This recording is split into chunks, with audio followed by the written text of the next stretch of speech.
भारत में खुशहाली रिपोर्ट आती है कि बहुत अच्छे लोग हैं, लेकिन बहुत स्टूडेंट मानसिक तनाव में है। जैसे में नीट पेपर को ही देख लिया जाए, मानसिक तनाव में आकर के ही तो आत्महत्या किए हैं।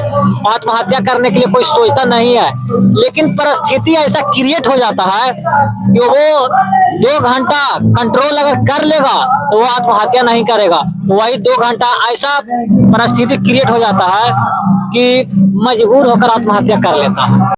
आज हम लोग बैठे हुए हैं और एक मेरे सामने बिहार एसएससी के स्टूडेंट है।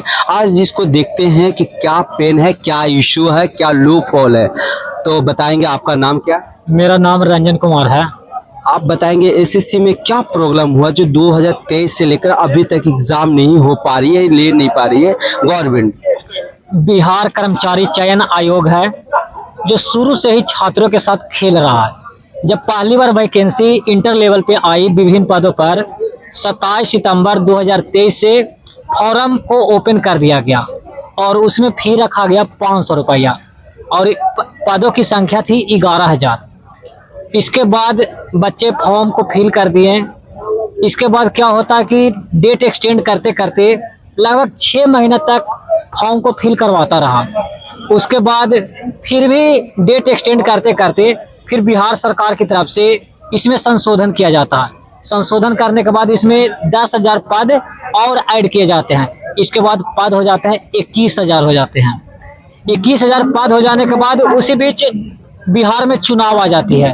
जब चुनाव आती है तो बिहार सरकार एक और संशोधन करती है कि जो फॉर्म का फी होगा वो 100 रुपया होगा। तो कहीं ना कहीं पहली बार बच्चों के साथ मतभेद किया गया। एक बच्चे 500 रुपये दिए वही फॉर्म को फिल करने के लिए और एक बच्चे वही फॉर्म को फिल करने के लिए 100 रुपया दिए। और सबसे बड़ा दुर्भाग्य ये है कि 2023 से 2026 बीतने वाली है और अभी तक बिहार कर्मचारी चयन आयोग एग्जाम कंडक्ट नहीं करवाया है। और सिर्फ आयोग अब क्या हो रहा है, नोटिस पे नोटिस, हर दिन नोटिस दे रहा है। तो टेंडर खेल रहा है कि क्वेश्चन पेपर प्रिंट कौन करेगा, बायोमेट्रिक कौन करवाएगा, ओएमआर शीट का स्कैनिंग कौन करवाएगा। सिर्फ टेंडर खेला जा रहा है। छात्रों का दर्द इतना है कि बिहार कर्मचारी चयन आयोग एग्जाम नहीं लिया। कुछ बच्चे पढ़ना छोड़ दिए, कुछ बच्चे का शादी हो गया, कुछ बच्चे आर्थिक स्थिति कमजोर होने के कारण वो दूसरे जगह कमाने चले गए। तो कहीं ना कहीं आयोग जो है छात्रों के साथ खेल रहा है। और ये तो इंटर लेवल का मामला है। इसके बाद बिहार एसएससी फिर सीजीएल 4 का वैकेंसी निकालती है। सीजीएल 4 में भी अभी तक एग्जाम नहीं हुआ है। सभी एग्जाम जितने हैं लाइन से, बिहार कर्मचारी चयन आयोग का सभी लाइन से लगे हुए हैं और किसी का भी एग्जाम नहीं हो पाया है। यही बिहार एसएससी आयोग सबसे सुस्त आयोग है। लोग आंदोलन करने के लिए, घेराव करने के लिए जब निकलते हैं, बिहार कर्मचारी चयन आयोग को घेरते हैं चारों तरफ से, तो सिर्फ मिलता है क्या? आश्वासन, हम बहुत जल्द एग्जाम लेंगे। सिर्फ आश्वासन मिलता है। लोग बिहार कर्मचारी चयन आयोग के सचिव के साथ फोटो खिंचवाते हैं, विज्ञापन दिखलाते हैं कि बहुत जल्द एग्जाम डेट आएगा, लेकिन सिर्फ उनकी भावनाओं के साथ खेला जा रहा है। वही भावना को लेकर आज हम जंतर मंतर पे पहुंचे हैं। जंतर मंतर पे हमने बिहार एसएससी का मुद्दा भी उठाया। एक है जो अभिजीत दीपके के साथ में, एक और नाम है सौरभ दास को हमने लिखकर नोटिस दिया। तो वो इस मुद्दा को उठाए और बिहार के छात्र गुहार लगा रहे हैं कि बिहार एसएससी का मुद्दा जंतर मंतर पर भी उठनी चाहिए, क्योंकि यहाँ सेंटर है। जब सेंटर से कोई बात उठती है तो वो बिहार तक बहुत आसानी से चला जाता है। फिर भी छात्र फिर आह्वान किए हुए हैं कि 14 जुलाई को आंदोलन करेंगे और आयोग के अंदर ताला लगाएंगे। इसके बाद भी आयोग कुछ सुनने वाली नहीं है। अब आप ही बतलाइए, छात्र कितना दर्द सहे? दर्द का भी हद होता है। अब छात्रों का दर्द का हद पार हो चुका है। यानी कहीं न कहीं बिहार सरकार में इसमें कमी है। अब देखिए, ये तो एग्जाम कराने के लिए हम लोग का आंदोलन करवाना पड़ रहा है। इसके बाद क्या होगा? एग्जाम होगा, पेपर लीक होगा।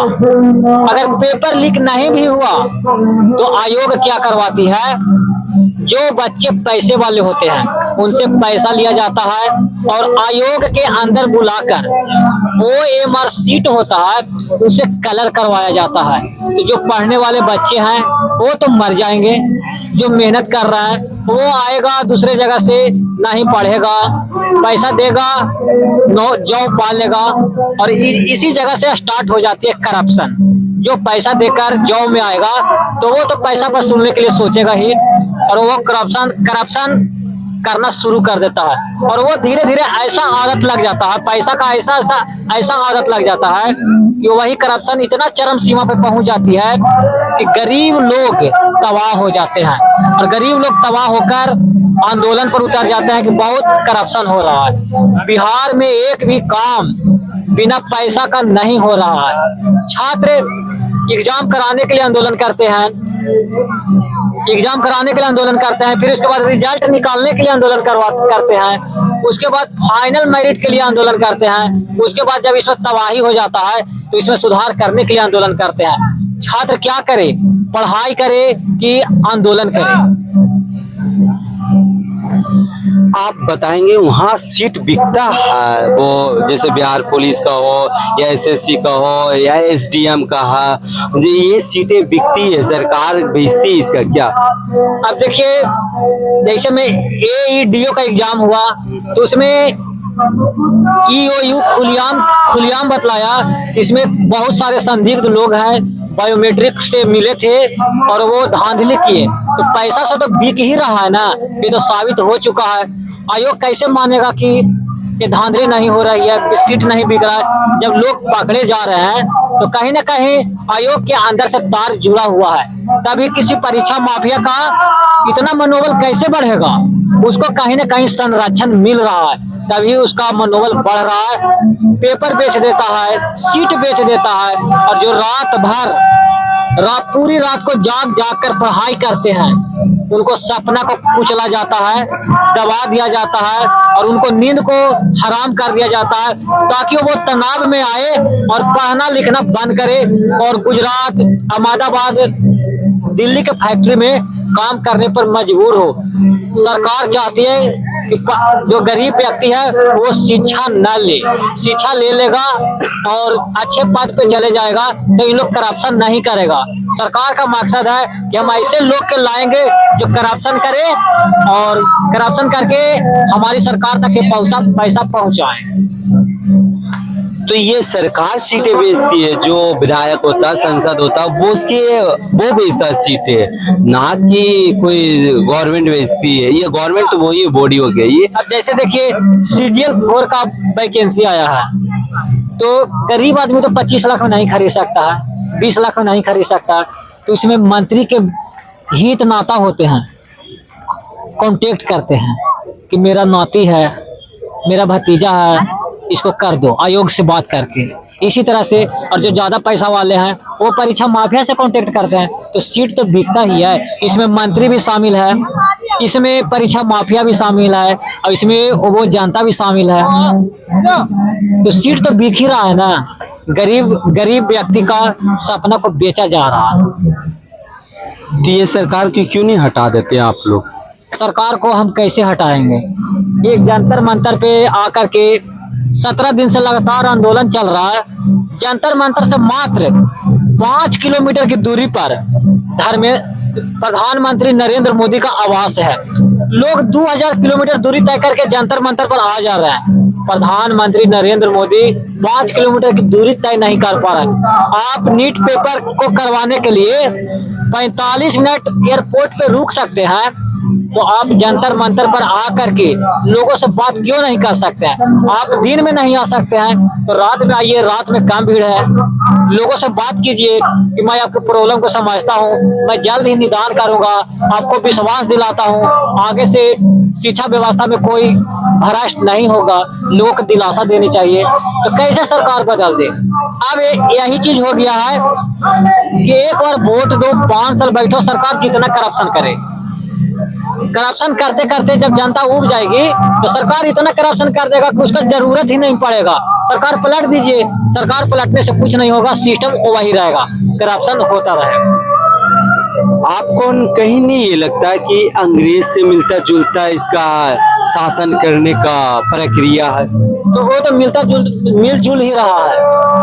पहले लोग आजादी के लिए लड़ रहे थे कि हमें स्वतंत्र बोलने की आजादी मिले। आज स्वतंत्र बोलने की आजादी है, लेकिन स्वीट पॉइजन की तरह लोगों को मारा जा रहा है, स्वीट पॉइजन की तरह।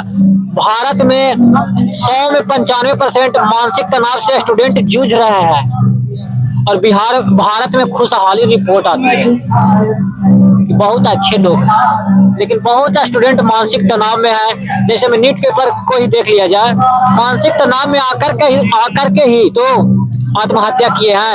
आत्महत्या करने के लिए कोई सोचता नहीं है, लेकिन परिस्थिति ऐसा क्रिएट हो जाता है कि वो 2 घंटा कंट्रोल अगर कर लेगा तो वो आत्महत्या नहीं करेगा। वही 2 घंटा ऐसा परिस्थिति क्रिएट हो जाता है कि मजबूर होकर आत्महत्या कर लेता है।